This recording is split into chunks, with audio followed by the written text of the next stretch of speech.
good morning. We're back. Good morning. We are back. We have got I keep on telling you not to say good morning, afternoon or evening because people listen to this at different times of day in different countries. But you don't listen to me, do you?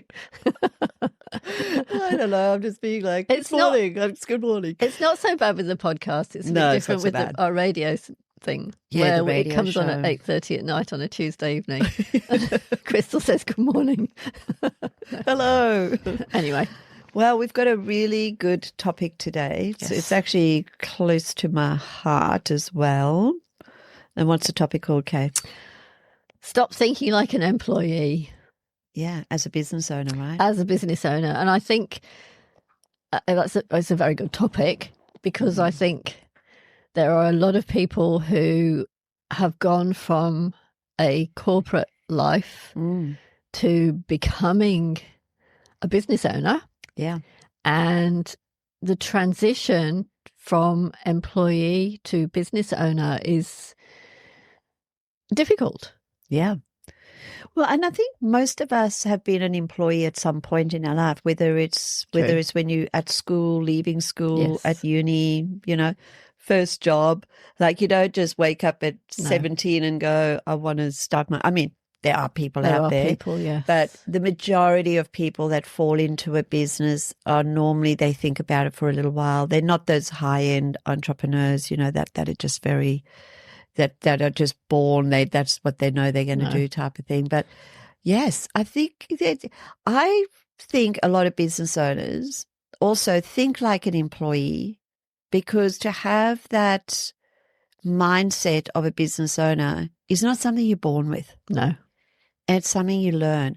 And sometimes we have a good idea and we're very passionate about our business, but we forget that we are that what it takes to be a business owner, or you may not understand what it takes to be a business owner. I think a lot of people are good at what they're good at, and think then that they can become a business owner. Yeah. And don't realise that being a business owner is much more than just being an employee. Yeah. And there are so many more responsibilities that come with it. Yes, so much more. I mean, I know that, look, most of my life was working with my dad in our smaller business, which was the service stations, petrol station, convenience stores. And so I had never, and I worked for steakhouses when I was at school and, and studying and stuff. And I worked in a store. And so I knew what it was like to be an employee a bit, but I also had a family business and I was an employee in the family business, which I think can be quite harder because your parents, or I know my dad put a lot more, you could do this, Crystal, we'd throw you in the deep end and you'd have to swim. And so you had to learn really quick. Whereas, so I feel that, but for me, when I started my own business and was actually in it on my own, I think that business mindset I had to really, because then everything stopped with me. Exactly. And I know with Jim, when he started working with me in the service station days, he was very much an employee mindset. Like all his family were employees. They are the good old working class. They were hard workers, but no one ever owned a business. So he never had experienced that owning a business thing, and I know that employee mindset is still with Jim a little bit. And he's a lot better now. He's more of a business owner now, but, it's been 30 years. So it's taken a while to learn that. But I do remember there was often discussions around, Jim, you're a business guy now. You're not employed anymore. You don't need to behave like that or say things like that or whatever. Yeah, I think I'm a business owner now. I think I've got the business owner mindset. Yeah. And I think the employee mindset's gone. Yeah, there you go. I think it's gone. I do. But you did have it. I definitely had it when I left the corporate world. Yeah. I sort of got dumped into the business owner mindset, I think. Yeah. You have to think like a business owner. Otherwise, it's sink or swim. Well, let's define that. So what do you think is a employee mindset? What do you think makes that up? I think an employee just wants to get through every day. get the tasks done for the day, and then basically have your holidays, take your money, have Christmas off, receive your wages, have Christmas off, and that's pretty much it. Go home and forget about it completely. Although I think that's not really true. Not every employee. Home with a lot of employees do take work home with them, depending where you are. But it's still not your responsibility at the end of the day. No. If the business goes down, you might lose your job. You're expecting a pay packet every week, right? Yes. Whatever happens, you get that pay packet. Nobody's going to say, "Oh, you're only going to get half of it this month." Sorry, sales weren't as good. And look, there's politics in every business. You know, like I know corporates, there's a lot more politics and there's a lot more. Depending what culture you're in and what companies you're working for, you know, there is a lot of stress in there too, but it's same as a business owner. But nevertheless, as you say, you always have that choice to change departments or go to a different job, but you're always expecting your monthly paycheck and it's never in question, right? Yep. Correct. And that's probably, you know, what it does. I think that's the main difference between the main difference between. I think being also an employee might be more task focused. Yes. Yeah. Do you know, like they're not sort of forward thinking. You may only think about what area you're working in. You're not thinking about the whole company. Absolutely. You know what I mean? So, like, I'm pretty sure the handyman workers we've got, they're not worried about what the pipeline looks like. No, you know, they wouldn't, or what the customer. You know, they're just worried about what job they're going to do tomorrow. No. More than anything. And when I worked in corporate in the finance department, I certainly never worried about sales. Not really. Although we did have, depending on how high you up you are, you would, in the business, you do get involved in that sort of thing, and especially working in the finance. Higher the management, the more responsibility, the more aware. You're probably treating them more like, and especially for public companies, you have to be more like a business owner mindset in a way. I guess I was lucky because I went from, I became a bookkeeper from being a finance manager. So it was definitely the same trade. And one of the important things you have to look at as a business owner that an employee would not, I had already been used to looking into because it was the figures. Yes. So that kind of helped. Kind of gave you a bigger picture. Yeah, although when you talk about marketing. Yeah, you wouldn't know. No clue. The other thing is, you know, what customers need help. You know, perhaps, you know, they're not thinking about other than the job or the task they got to do or what project they might be on. And what's urgent right now, it would definitely be around what's urgent for what they need to work on, not maybe what the company, or they need to be directed maybe for that as well. Yes. I think that's a big thing. You got direction if you worked for someone else from the business owner. Yep. Whereas if you are the business owner, you have to have direction. Find that direction yourself. You hope they have direction. Yes. Yes. Yeah, we'd hope that. But those are that's kind of what an employee would look like, right? Or employee mindset would look like. And often business owners will bring that in with them. You know, there's no such thing as a sick day, is there, for a business owner, really? No. You know, planning for your holidays, whereas staff can have all of that, sick days, potentially workers' comp, security, you know, all of that sort of stuff, which is, so it feels safer as an employee in a way. Well, I think you actually are safer as an employee. So having that feeling of being safe is a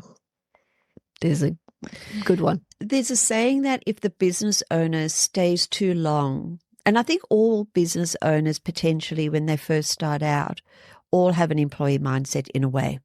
Because like you say, they come from some background, majority of people, right? Yeah.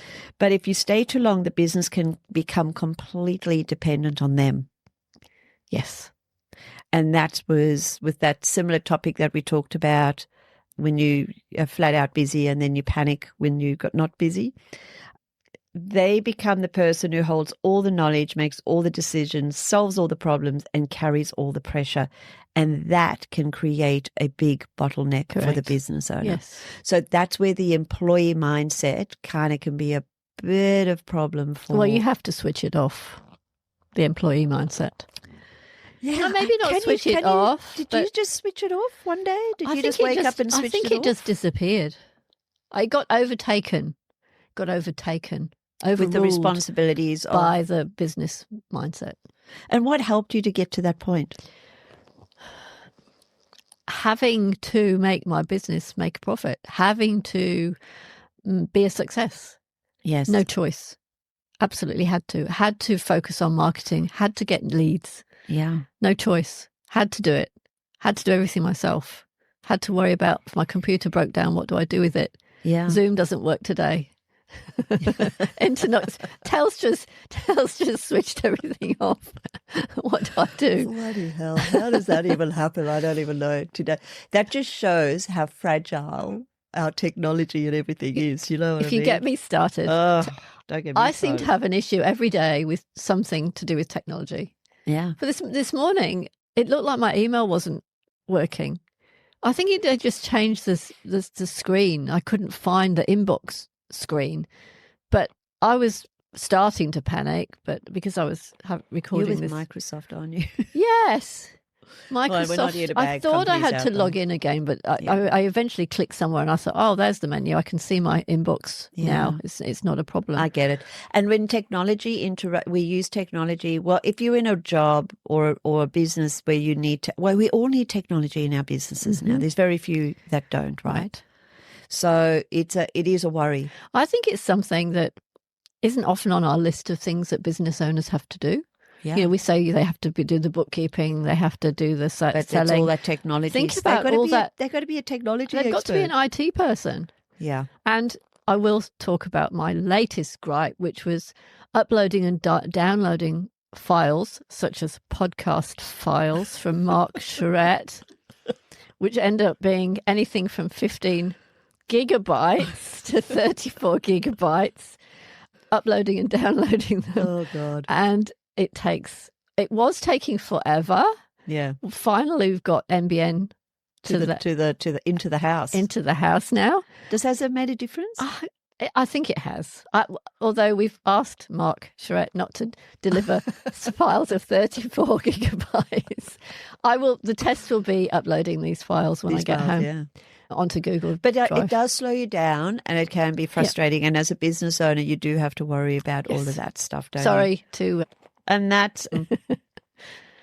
At first, the whole... When you're involved and you're making, as a business owner, it can be quite intoxicating when suddenly everything depends on you and you are the boss and you're making the decisions and you're leading the staff and every decision's on you. And then I feel that can become an addiction where you are needed for everything that makes you feel important. It could be good for your ego. It could give you self-esteem. It could make you feel significant. Can give you satisfaction when you it could, right? do it or accomplish something. Yeah. But that can be very, very dangerous as well if you do become, that dedication as well over time could become quite dangerous because then everything is relying on you. Well, if you think I think it's more you think you're the only person who can do it properly. And I think you're guilty of that, Crystal, yourself. I have been known to do that occasionally. And I've done it myself bugger it, too. I'll just do it myself. Yes. Oh, look, it'll just be quicker for me to do it than to train someone to do it. That's not the answer. No. So what is a business owner mindset? Business owner mindset is, I don't know, what is business owner mindset? You've just spoken about it. Not doing everything yourself. Getting other delegating, bigger picture, bigger overview picture, looking at your numbers, knowing where your business is going, knowing your cash flow, knowing where you want to go, profit, customers, yes, you've got to understand service. Who your customers are. What do you want from your customers? How do you want to treat them? How do you want to treat them? Like all these things can get broken down, right? So how many hats are we wearing? It's just like so many. Culture, staff, hiring and firing. Yep. What else is there? The risk. What is the risk in your business? That is such a good question for every business as well. Or who is the risk often? Yeah. Like my business, it's me. We were reminded this morning, weren't we, about reviews? Yes, and we were. The risk of not getting reviews. Yes. because that can Who be. said that? No. But that was actually like, oh yes, we need to It was talk a about that. reminder. It's actually a really good Well, as reminder. business owners, you have to get reviews from people. You do. You need to ask for them. Testimonials are excellent on And a business social owner media. has to worry about where the sales are coming from, right? Yes. And what marketing are you doing to help generate those sales? Yes. Also, what is your exit? Yes, something very few people think about. I know, but and I've come across a few businesses who just go, that's it, I've had enough, I want to, but you can't just do it in one day. No. It takes about 2 to 3 years for you to actually get that right if you want to get a good price for your business, Correct. Correct. So Correct. that's there's a lot there, isn't it? I mean, that's just some of the daily tasks that a business owner has to do, which is a lot different to say if you've got an employee mindset, right?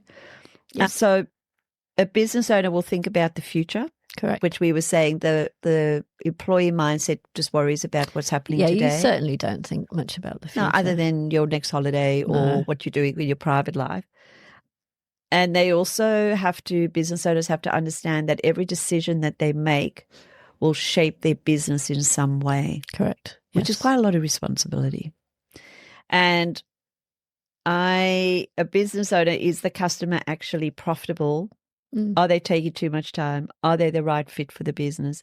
Whereas an employee might say, I'll just do it myself because it's quicker, or I don't need to know what that customer is. I don't even need to understand it. Yeah, I must admit, when I worked in corporate, I was probably very guilty of not understanding much about the customers at all. Yeah. Looking back, it's interesting to look back. Yeah. After you've had your own business, to actually maybe look back at some of the jobs you've had and thought, how much did I understand about the business that I was in? And I think we start off with good intentions, and then there's that the employee mindset. Even though you're running your own business, if you've never had experience in running it yourself, which most people don't have when they first start out, you learn along the way, and you revert back to what you know in a business, which is often from an employee mindset as well, right? True. So then we often make a lot of these mistakes along the way as we get better at growing. Some people are just born more strategic, but I feel like most business operators, such a good book to read, Kay, is the E-Myth by I read that Gerber. a long time ago. Yeah, and he talks about the different hats business owners wear. And there's certain kind of, you're a certain kind of personality in a business, whether you're the technician who loves doing things.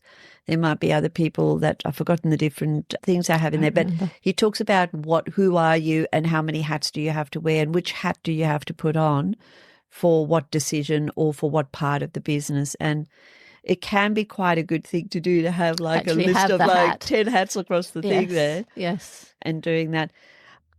Also, like a business owner would be asking, what systems do I need? All that sort of stuff. Whereas it would be dictated employee to wouldn't you. be asking that, No. They'd probably just say, I'll just do it myself. Well, I mean, no, the systems that you use are dictated by the business. I've got a good example of this right now. I'm helping a business where they've put some admin on. We know their systems are a little small now for what they need, and we know we've got to improve that and get a new system in, a new sort of management system, job management system.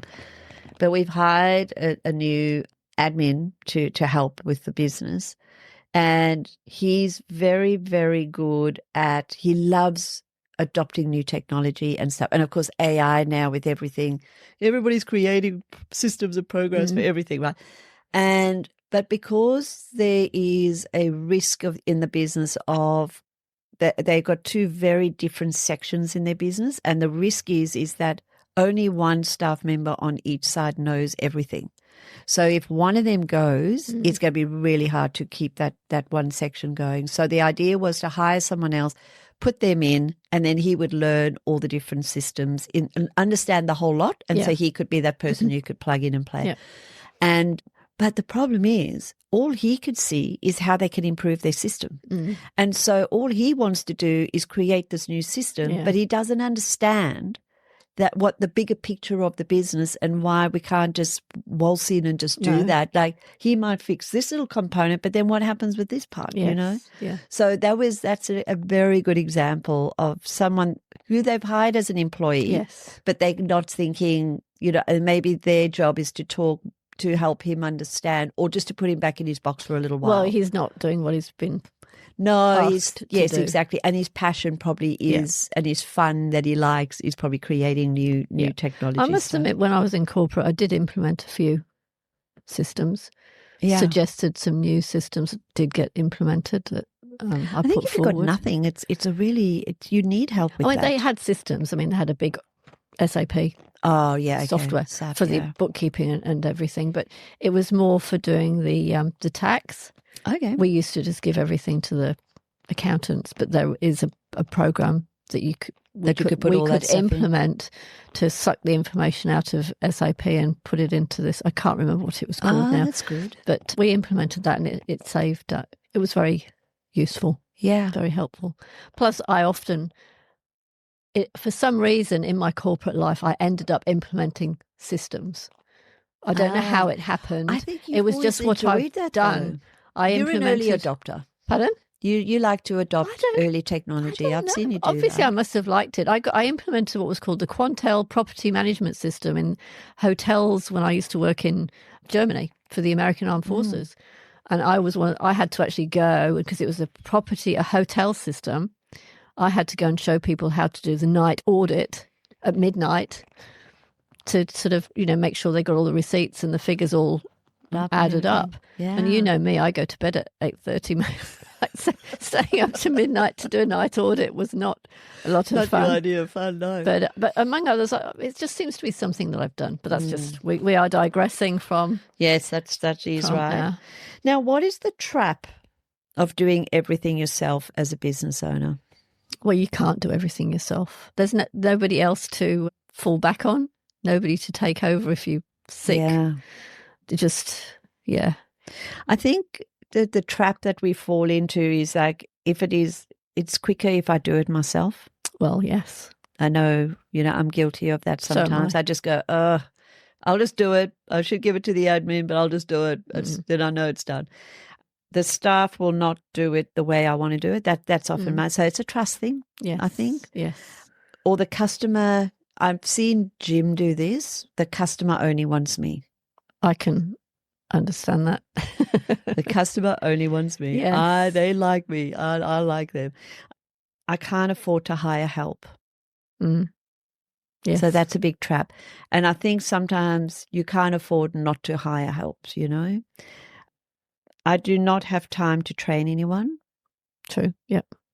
And that's a big thing. When you're really busy and your business is just powering along, it's so hard to stop and train people, isn't it? Yep. Even though it's the most important thing that you need to do. But the easiest way to combat that is to have procedures in place so that when someone leaves, not if, because it happens, you have the procedures that you can do pass on, which at least it's a starting point. Yeah, exactly right.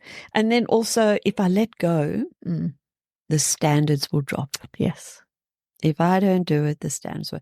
And you know what? The trap of doing everything yourself, and I have done this when I started Office Shed, I did everything myself initially. And then I got staff in and everything to do. But I think I didn't let go soon enough. And I actually nearly burnt myself out. Yep. Absolutely nearly burnt myself out. Do you find in a lot of cases the staff can't do it as well as you could do it yourself? Yeah, but then that's a hiring. I think that's just something you have to accept. There was probably one or two people that could have done it. And for some reason, I didn't want to let go. And I think when I did want to let go, I realized that the profitability in the business didn't allow me to put a office manager in, which is what I needed. I needed that buffer between me and someone else. And I was guilty of undercharging Well, that's the thing, isn't it? And I think that was one You of the have to things charge that, enough. yes, but it's that trap of doing everything. Yes. And then you didn't, I didn't have time to work. I didn't have that business mindset to just, and when I did realize that and everything, I was just so burned out. I just wanted the hell out of there. I couldn't do another So how day do of you it. get out of that vicious circle? By taking time out and actually going to conferences or seeing someone or reading stuff on how to do your business better and how to be a better business. There's millions of stuff out there. But I went to that Keith Cunningham's conference. I went twice and it was 5 days each. And he took you through everything. And it really was about working on your business. And he really took you through your figures and how you really understand your figures and how you get from customer service to your dashboard of understanding what figures you need to have. So it wasn't just your profit and losses. It was actually understanding what you needed to know about your business, whether or not you were making a good profit. So I guess you have to look everything. Yeah, in the fine detail. And then I realized that my business model was actually very, very wrong. And that the way the pricing and the structure of my model was not great. And I did not know.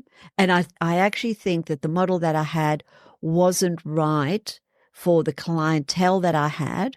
And it stopped me. So I would have had to have pulled the whole business apart and redone the modeling in a different style model. And I just didn't have the energy for that. But I worked it out in the end, what was wrong. Yeah. But it was fundamentally, it was in the platform that I got it wrong. And I think it would be price. Well, doesn't it start with the fact that you can't be charging enough money if you can't afford to hire a person to help you? Yeah. Somewhere. Although I know with me, I never did. I employed people as a bookkeeper. I would have liked and almost did employ someone who was better qualified, almost to my level. Yeah. So that I could concentrate on other things. But I knew it was going to cost me more than I wanted to pay to do that. So, and I would have had to increase my prices or get a different set of clients who were willing to pay more to be able to pay for that. So again, I think it was just the whole, not necessarily business model, but And sometimes it is so, but I think systems, I know if I go back to office sheet days, my systems were pretty good because I'd been doing those courses and educating myself on systems. And it was a completely new business. I'd never been in that before. So I really had to learn how to do that. So we have 9 girls and 2 bookkeepers doing admin and bookkeeping in those days. And I had to oversee all of them. And the bookkeepers I got were BAS agents, so they took care of all of that. I didn't have to micromanage them. I just used to find out how we're going with the clients. And when I had new clients, they were on wages, but they would just get the work.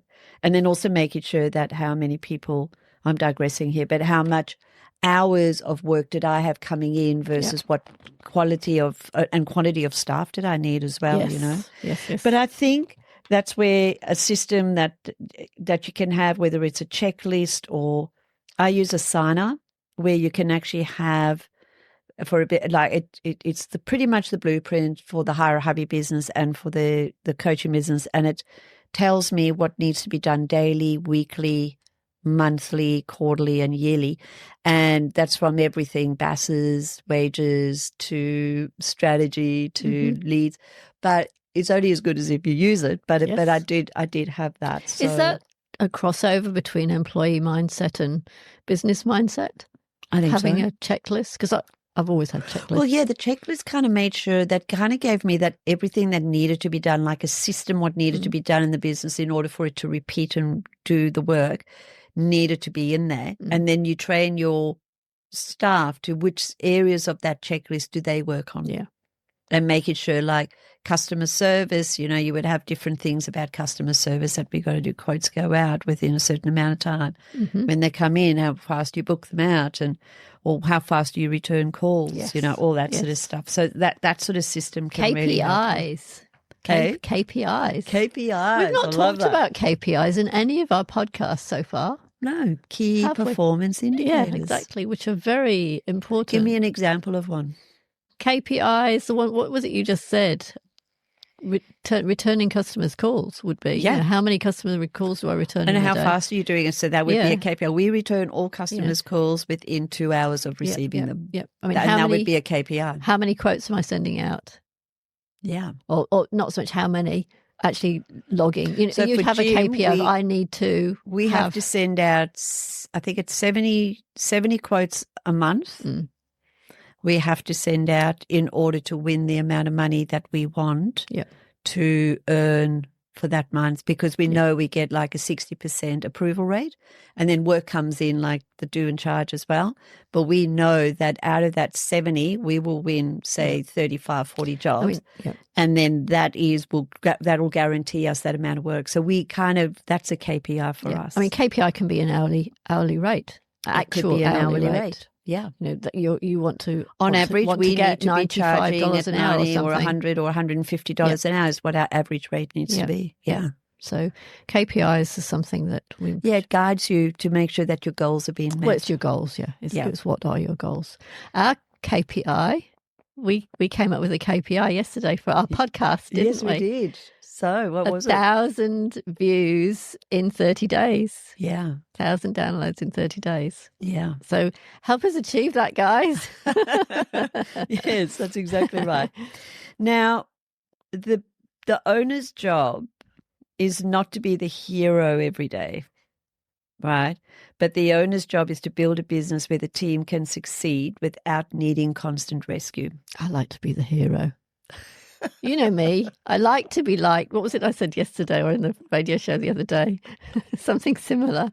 I'm selfish. I'm selfish. I'm selfish and I like to be liked. I like to be the hero for the day too. I'm finding out more and more about you. I like winning awards. Anyway. But you're absolutely right. But knowing who you are in your business. So for you in your business, we need to create a place for you to be able to be a hero. Otherwise, why would you be there? Well, yeah.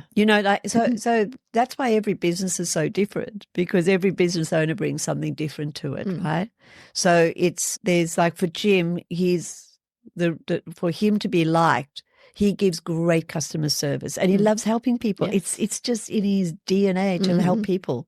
He's just one of those people that likes to help people, and that is in his DNA. And so for him to be in a business where he can do that every day, he jumps out of bed every day happy. He loves it. He knows he's got his hero role is to do that, and that's what he loves to do. And you have yours, so which is great. Now, thinking in profit, not sales, is another big mind shift. Yeah, absolutely. As a business owner. Yeah, as I say, working in a corporate business. What was that saying that we said? So sales is vanity and cash is king. I know that. Cash is reality. Oh. So sales is vanity, cash is reality. So there were three things as well, though, weren't there? There was three things. Anyway, we can't remember. Dementia setting in. So thinking of profit, not so that's another big one. And I think many business owners are proud to be busy. They talk about how many jobs they have. I hear that all the time. We're back to sales, aren't we? Blah, blah, blah. We did this amount of sales this month. How full the calendar is or how much revenue. And that other client of mine, how many quotes he had. He didn't do anything with them. Yeah. He didn't even call them, but he collected them, but that was important to him somehow. And I found that really hard to shift. But as we know, busy doesn't always be profitable. No. Ever, really? No, it doesn't. And the employee mindset may focus on hours worked. Yes, true. Or money coming in, whereas a business owner mindset would look a little deeper. So I feel like that's a pretty key point, right? So being busy isn't profitable. Understanding that you've got to look a bit deeper. So being busy, why am I busy? Where am I busy? Are we making enough, margin or gross profit margin? Are our prices high enough? That's always a hard one, isn't it? Pricing. Pricing's probably the hardest, I think. Yeah. Yeah. I was talking with a client yesterday and she won't mind me saying this, but anyway, she sells a product for dog food, but organic dog foods and everything. And I feel like she just feels like she doesn't want to overcharge, but she's not a a pet barn where she gets the volume and where you can have those prices. So you can't compare your prices to their prices because you're never going to have that volume, and you're probably buying it in a lot higher than what they're buying it to because your volume's smaller. So really interesting conversation on how do we understand how much she's got to charge for her for it to become a business, because you could do it and it can be pocket money. Well, then that's fine if that's all you want. But if you want a business for her to be able to stop her other job, to be able to have this as her full-time job, then we've got to talk about how much you need to charge. Yeah. You know, that's the reality, isn't it? Yes, you know? absolutely. Yes. Are your wages being covered properly? You know, like how much profit are you making above your wage, or are you just breaking even? Yeah, true. Are we tracking our quoting or our proposals that are going out? Are we tracking our billable hours that we do, like a lot of us in the billable hours industry? Are we losing money on certain types of work? You know, how much work have we both done over the years Not made where any it money. was charity work, where we didn't we just did it, but we never charged them for it. I've done that. I've done a lot, yeah. Are we paying ourselves properly? Now, a business owner mindset will actually put their wages into the equation and not just take whatever profit there is. And often that's a proper business owner mindset. But I think a lot of business owner mindsets don't do that. No. Accurately. No. So if you're a sole trader, it becomes tricky because all the profit then is yours, right? And that becomes your wages, because you can't really track your wages as a sole trader. Whereas when you become a company, you have to be on wages in the business, or you could take drawings out, but generally you want yourself in there as wages. You'll see it on the wages, Especially if you want to sell your business, you've got to show your wages, right? So you would then, but I feel every small business owner needs to make the equivalent of what they were earning when they were working. Otherwise, if you keep taking less and less and you put yourself last, which we all tend to do to get the business growing and getting it up there, absolutely you do that. But there comes a time when the profits are coming in, or you've got to make sure there is enough profits to come in to start to pay yourself. Like at that 6-month yearly mark, you have to be earning a wage, a proper wage. Yeah. I don't think I ever earned close to what I earned in corporate. Really? No. Huh. Close to in the end. Yeah. But did that bother you? It's something that, did it bother me? Not really, no, because I know what I moved into my own business because I wanted the freedom. Right. To work for myself. Yeah. And that's a big reason people go into business. I didn't need the money that desperately, which otherwise it would have made a huge difference. It's just sad. It's just sad. Why is it sad? Well, sad that you work for yourself. You work very hard and you can't make as much money as you could working for somebody else. And I think you'll find, I'd say 50% of small business owners are in that same situation.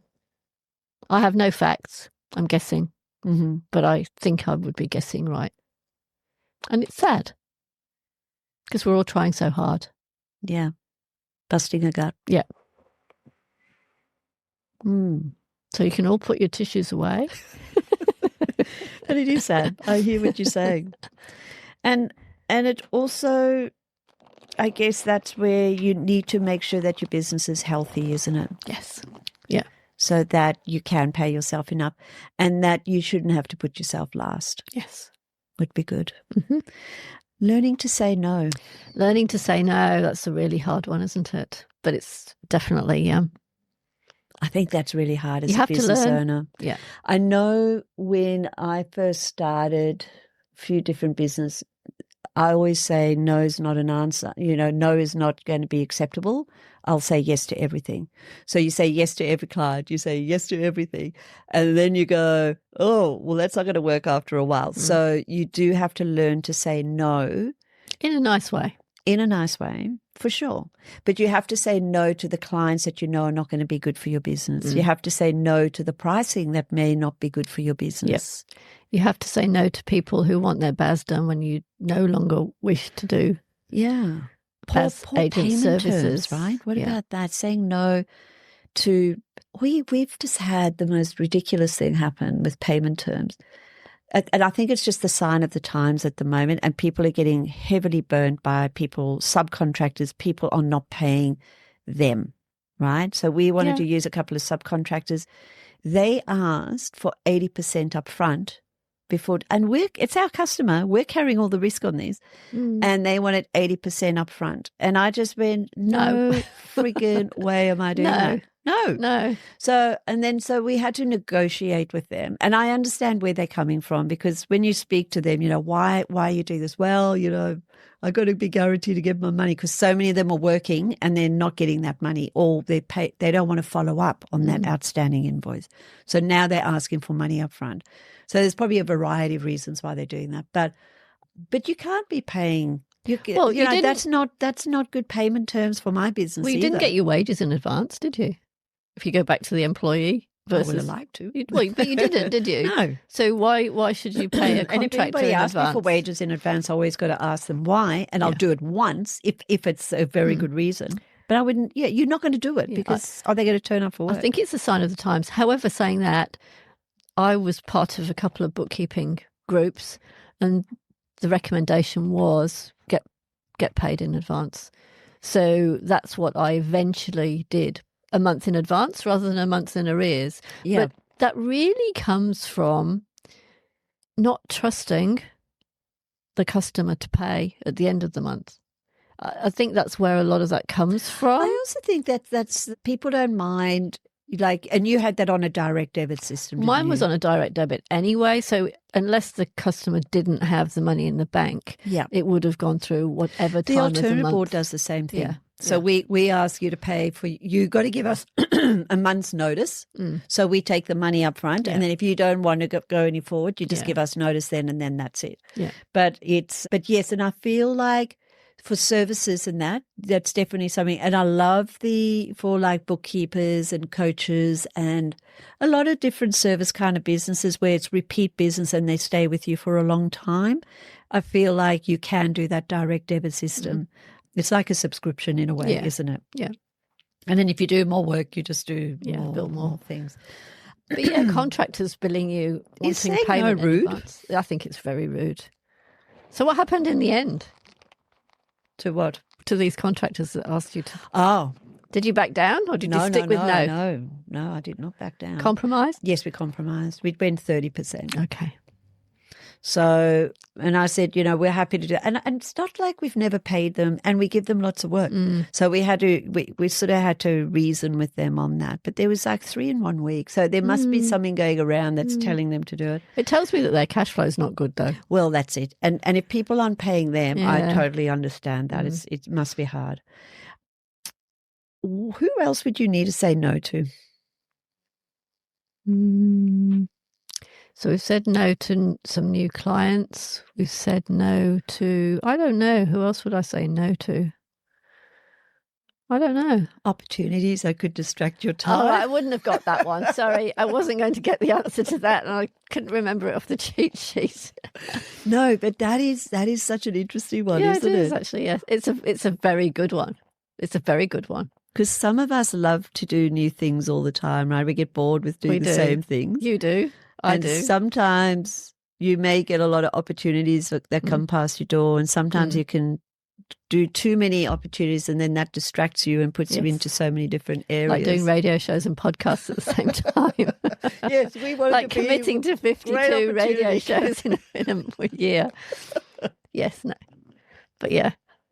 I like that. We like to be distracted, Kayla. Yeah, we're okay. We're good. Where discounting damages the profitability. You need to say no to discounting just to get the business. Yes.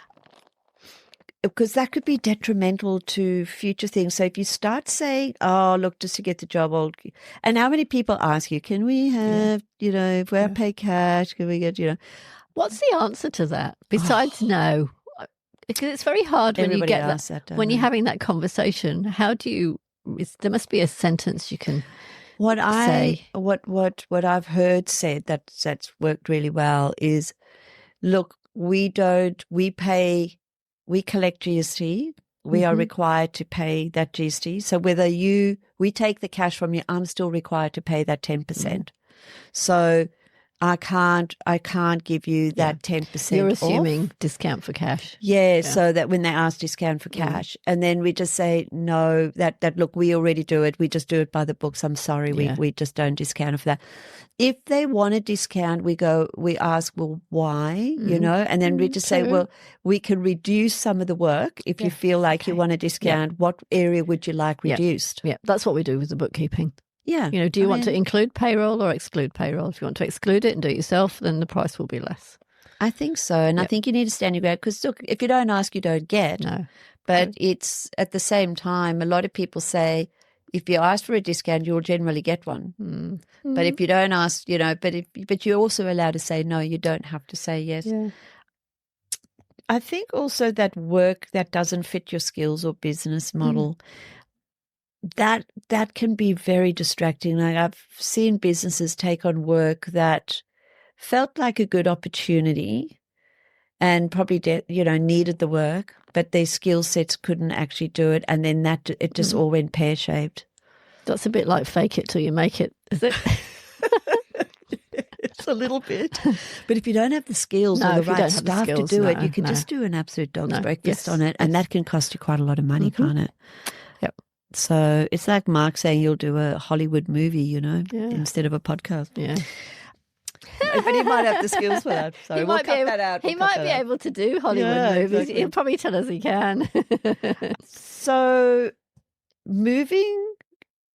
being reactive or proactive is another topic on this. Yes. For a business owner. So I know I can be very reactive. And that's been something I've really, really had to learn. I'm one of those, when I did my strengths test, when I did the positive psychology stuff, my number one strength is action. So I love to action things. You give me a list of action things till the cows come home. If I like what I'm doing, right? But if you're reactive, which can make me reactive because I like to action things. So I've signed up for stuff and done stuff for the business that potentially we should not have done. I've taken on too much, and then I wear myself out by being. But reactive can also be a different meaning as well. What could be the other meaning of that? Reactive. I'm trying to think. My mind's not doing too well today.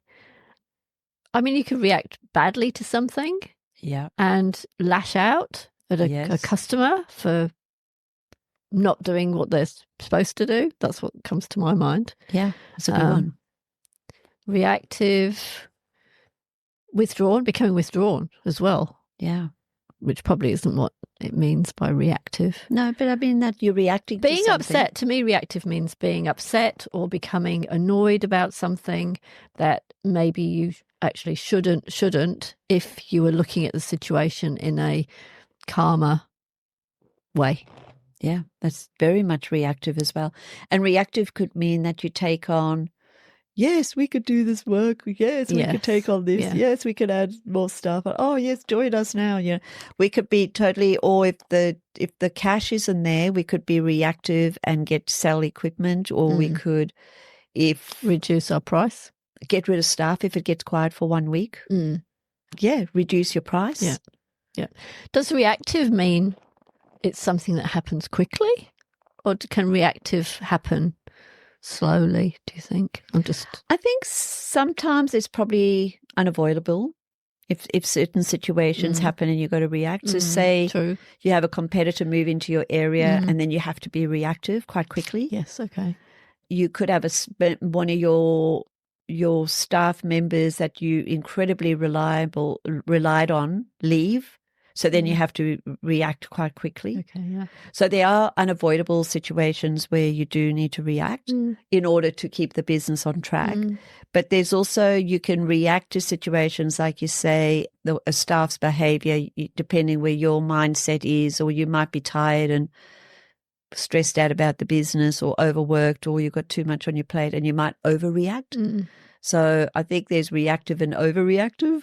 Yes, true. And then that can actually do more damage to the business than not. So I think it's just being aware and planning I think is what really can help that reactive or not reactive by planning things in your business a bit more. I guess there's degrees as well of proactive and reactive. Yeah. I can see it as like a little wheel, maybe, that's proactive at the top and reactive at the bottom. And you could be anywhere on that sort of spectrum. And daily. I think that could change in your day. I think knowing how strong your stress level is will also depend on how reactive you are. Yes. You could be really short one day. Yep. Someone could just look at you the wrong way. Do you know, like sometimes you could be reactive on that. But yes, it's not always a positive, but you're creating time, like we said before, having your weekly meetings, reviewing your figures, looking at your cash flow in advance, customer follow-up. What is my marketing looking like? Yeah. All these things can make you be less reactive. Say your leads start not coming in from Google. If you understand where you are, yes, you're less likely to be. And I've got 4 other pillars. So the Google ads has gone off the boil, but I've still got my 3 others. Let's dial those up or whatever. So then that makes you less reactive instead of like, we need a new marketing agency or let's only go out to find a new marketing agency, which can cause a lot of reaction within the business. It may not be right. I guess I'm trying to think what's better, but I don't think there is a better or worse, whether proactive is better than reactive. But I think it's just the situation that you're dealing with. I think proactive is better because you're pre-planning, maybe, and you're looking into the future and you're being proactive to review things. Like proactive in planning. Yes, exactly. Maybe. Yeah, true. Could work. And I think planning doesn't have to be complicated either, does it? I think some people can overcomplicate planning. I think just knowing the road forward and understanding your figures, where your profits are coming from, who are your best clients, are you charging enough? Like they are the key things. Are my staff matching what my needs of the business are? Do I need to make changes there? How do you make that emotional shift though? I know we talked a little bit about this at the beginning. How did you make that emotional shift from employee to business owner mindset? I think the thing that helped me the most was having a business coach. And I'm not just saying that because you're here. Okay. I think that helped me because I wasn't a business owner. You were a business owner. You were a business coach. So you understood where I was coming from and where I wanted to go. So that explained to me, helped me on my way to do all these things that I needed to do when I needed to do them by coaching, not sort of, telling me you've got to do this, you've got to do that. But what do you think you need to do now? Me coming and saying I'm fully booked. Well, what do you think you need to do about it? And then we would discuss it and come up with the plan. So I think that's what's helped me the most. Yeah. And I think that's really needed. And I think reading, there's plenty of books on reading about books. business mindset. Listening to podcasts. Absolutely. I love my podcast. Yeah, no. Talking to other business owners. Yes, talking to other business owners, networking. All those things can help you move. And I think it's like a growth thing, isn't it? Like sometimes it can feel really uncomfortable learning a new skill or a new tool, having that in like if you've never planned and just ran it reactively and suddenly you got to sit down and plan, it's going to feel like, whoa, I don't know if I like this. What helped me as well was being part of a franchise. Yes. So I had all the tools sorted for you. Yeah, ready to go. Yes, I had to put in a lot of effort, but all the systems were in place. All the training for me was there. All the colleagues were there to help me. So, I used to be part of the First Class Accounts franchise, which was excellent and still is. Yeah, that certainly helps. Being part of a franchise helps you into that business model, business ownership. Yeah. Gets you into that mindset pretty quickly. And I think being a business owner, that shift is letting go, which can be quite difficult. And also that you don't have to control, you can let other people help you. And you doing the planning and having that plan, if you've never really done that, can feel weird, but you get used to it. Yeah. And it can make it really good. You can also, by changing that business mindset, the positive side, you could go from being the busiest person in the business to being someone who's not that busy anymore. Yeah, well, that would be the ideal, wouldn't it? Yeah. I don't think there's any business owners out there who says they want to be really, really busy. No. They want to own a business, they want a successful business, but they don't want to be terribly, terribly So you become the person who creates the plan, who creates the clarity, who can jump in when you need to be, when to jump in. You understand what that road looks forward. Mm. That's what a good leader is, isn't it? Yes. Yes. Really understanding that. Mm-hmm. So what are some of the practical ways you could start to think like an owner? For me, it would be looking at your numbers. Yes. Understanding your numbers. Very much Getting so. some systems in place. Yep. Talking to colleagues, I think, is coming into my... Talking to colleagues? Yeah.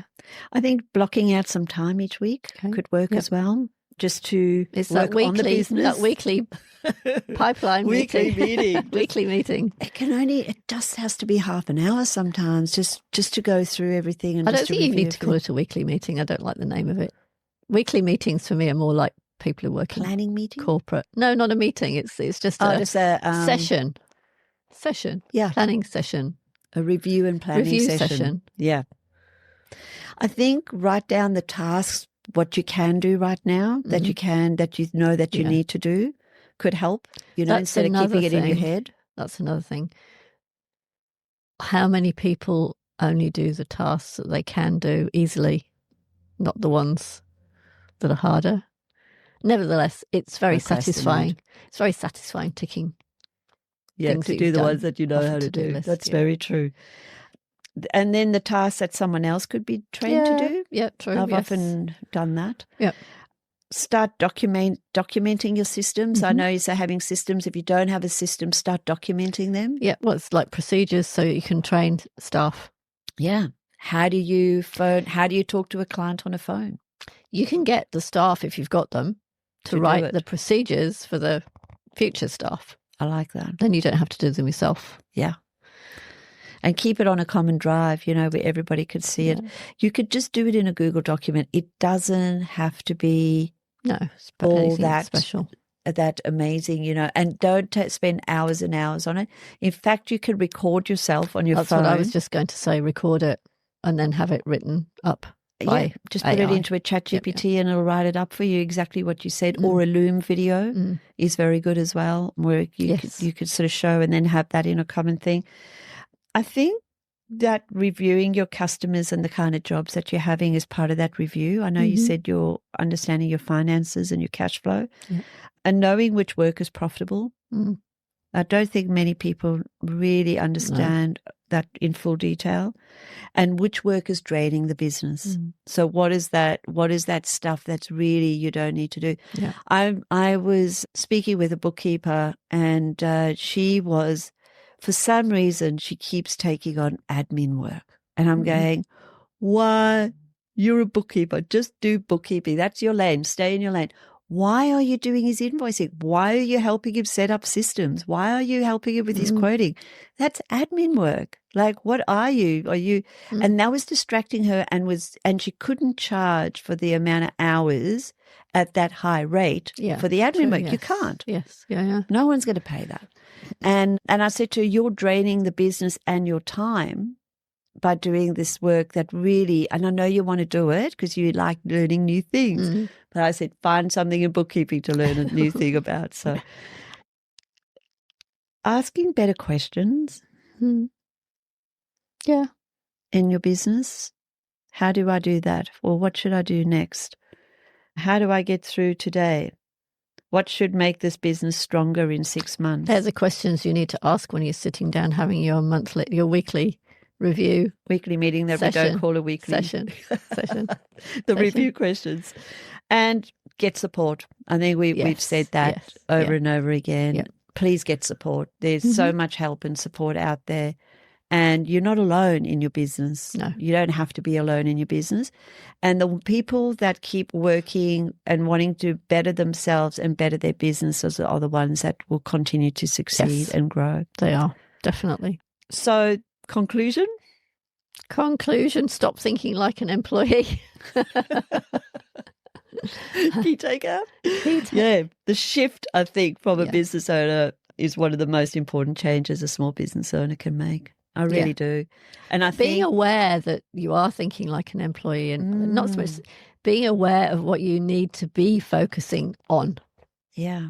Just first of all, be aware of what the things are. We hope we've made you aware. Yes. Now go off and try and maybe you've never thought of it in this light. I'm maybe sure many people you just haven't. thought this is what it is to be a business owner, but maybe you know, to have that employee mind. I remember when I first heard that, I went, whoa, I think I might be that. And I actually had never really thought of it in that context before. So, so what's your key takeout? Stop thinking like an employee. Stop thinking what would like be that. my key takeout? The trap of doing everything yourself. Yeah. The trap of doing everything yourself. I think just for me, the key takeout is actually putting on that business owner's hat and saying, I'm actually a business owner and I need to act like one. Yeah. And my business deserves for me to act like one. Mm-hmm. Yep. Because your business can't survive without you being one, really, at the end of the day. No, it can't. I enjoyed the session today. It's been great. I enjoyed this. You asked me a few questions I couldn't answer. Otherwise, I'm good. So you've been listening to Small Business Sorted. Yeah, with Kay and Crystal. Yeah, thank you for joining us. Thank you.